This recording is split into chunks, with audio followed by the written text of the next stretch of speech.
अजमेर में आज क्या कुछ हुआ, आप देखिए हमारे साथ। प्राध्यापक प्रतियोगी परीक्षा 2022 का आयोजन 15 नवंबर से 17 नवंबर तक किया जाना है। इस परीक्षा के लिए राजस्थान लोक सेवा आयोग ने अभ्यर्थियों को गुरुवार से ऑनलाइन संशोधन का अवसर दिया है।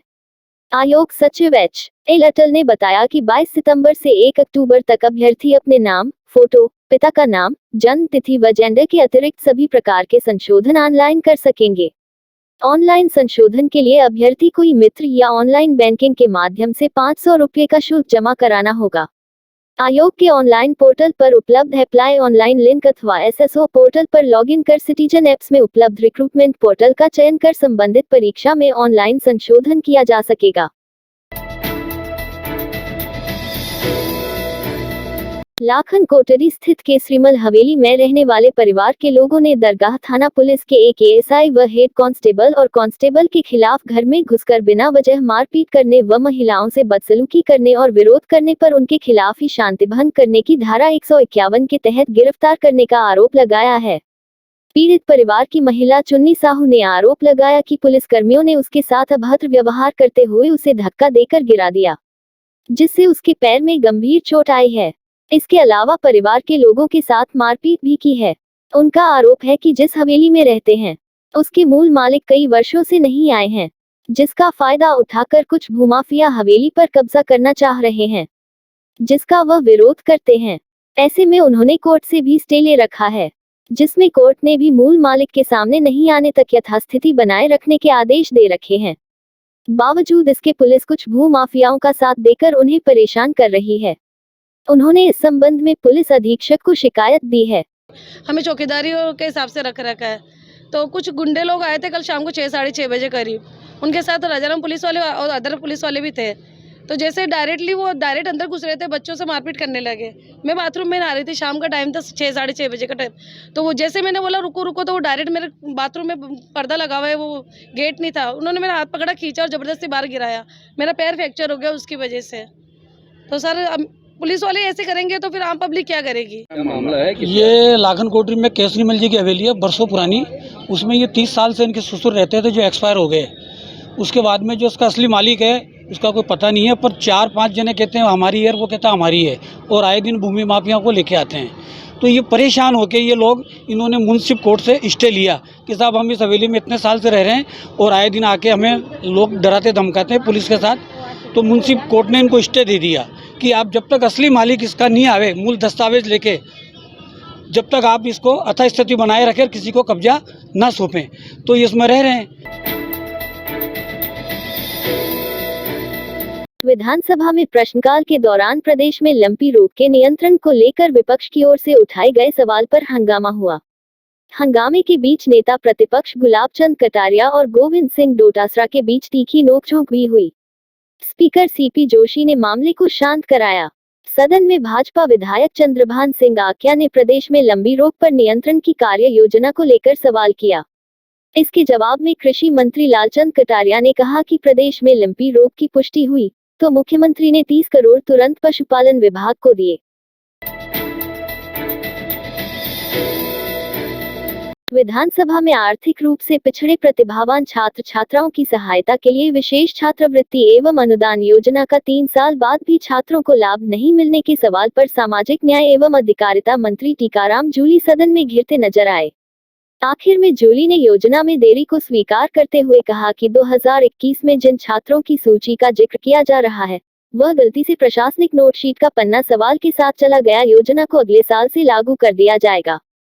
कांग्रेसी विधायक जगदीश चंद्र की ओर से आर्थिक पिछड़ा वर्ग की आरक्षण पात्रता को लेकर पूछे गए सवाल में हस्तक्षेप करते हुए नेता प्रतिपक्ष गुलाब चंद कटारिया ने कहा कि वर्ष 2019 से जब 80% से अधिक अंक लेने वाले ईडब्ल्यूएस के बच्चों की सूची तैयार कर ली गई, लेकिन 3 साल से उन्हें छात्रवृत्ति क्यों नहीं दी गई। जवाब में मंत्री टीकाराम जूली ने कहा कि इस मामले को लेकर कैबिनेट की उप समिति बनी थी, लेकिन बच्चों का फाइनल रिजल्ट नहीं आने के कारण छात्रवृत्ति जारी नहीं हो सकी। आरपीएससी द्वारा आयोजित सहायक सांख्यिकी अधिकारी भर्ती एएसओ परीक्षा की विज्ञप्ति 2021 में जारी की गई थी। भर्ती की परीक्षा हुई, जिसमें लगभग 16,000 अभ्यर्थियों में भाग लिया। आंसकी जारी कर दी थी। आंसकी जारी हुए भी 2 माह बीतने को जा रहे हैं। अभी तक दस्तावेज सत्यापन करवाने के लिए पदों के 2 गुने अभ्यर्थियों का परिणाम भी जारी नहीं किया गया। युवा बेरोजगार महासंघ अध्यक्ष राधे मीना ने बताया कि परीक्षा को 3 माह होने जा रहे हैं, अभी तक दस्तावेज सत्यापन के लिए परिणाम तक जारी किया।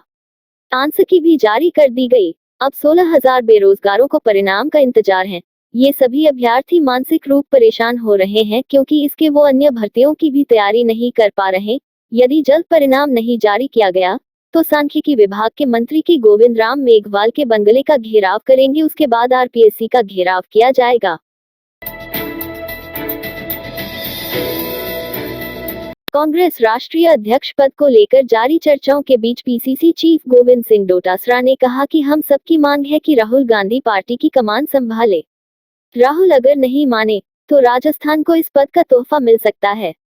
प्रदेश कांग्रेस ओबीसी विभाग के पार्टी मुख्यालय पर सम्मेलन में डोटासरा ने कहा कि देश प्रदेश में ओबीसी वर्ग ने शुरू से ही अपनी भूमिका निभाई है। सीएम अशोक गहलोत खुद ओबीसी से हैं और इस वर्ग के लिए काम किया है। राजनीतिक नियुक्तियों में भी ओबीसी समाज के लोगों को बार बार मौका दिया है। मेरे जैसा साधारण कार्यकर्ता इसका उदाहरण है। भाजपा के लोग तो ओबीसी और एससी/एसटी का आरक्षण ही खत्म करने की कोशिश कर रहे हैं। इस वर्ग की ताकत देखकर उनकी आरक्षण समाप्त करने की हिम्मत नहीं हो रही। आरएसएस के मोहन भागवत भी इस बारे में अपनी मंशा जता चुके हैं। देश में लोगों ने मोदी को ओबीसी वर्ग से जिताकर भेजा, लेकिन उन्होंने 8 साल में ओबीसी के लिए कोई निर्णय नहीं लेकर निराश किया। पदोन्नति की मांग को लेकर शहीद स्मारक पर अखिल राजस्थान नगर पालिका तकनीकी व प्रशासनिक सेवा एसोसिएशन के बैनर तले धरना चल रहा है, जिसमें प्रदेश के जेईएन शामिल हो रहे हैं। धरना स्थल पर सभी आंदोलनकारियों ने हाथ बांधकर सरकार का ध्यानाकर्षण किया और सरकार से पदोन्नति का रास्ता साफ करने की मांग की। सैन समाज की ओर से समाज की उत्कृष्ट प्रतिभाओं का सम्मान किया गया। सैन समाज सेवा समिति बेनाड की ओर से कार्यक्रम आयोजित किया गया था, जिसमें 10वीं और 12वीं की उत्कृष्ट प्रतिभाओं को प्रशस्ति पत्र देकर सम्मानित किया गया। इस रात की सुबह नहीं होती जब तक हाथ में उसकी गर्माहट नहीं होती। चाय का प्याला, अखबार साथ पुराना है, मिट्टी से जोड़ता है। खबरों की खुशबू से सारा घर महकता है। हर रंग में ढला कहानियों से किस्सों तक ले जाता है बेरोक टोक। देश के हर हिस्से तक ये हकीकत का आईना है, ख्वाबों को सच करके दिखाता है। दैनिक नवज्योति, आपके लिए, आपके साथ। ये थे आज के मुख्य समाचार। विस्तार से जानने के लिए पढ़ते रहिए दैनिक नवज्योति। दैनिक नवज्योति के YouTube चैनल को सब्सक्राइब करें और ताज़ा अपडेट के लिए बेल आइकॉन दबाएं।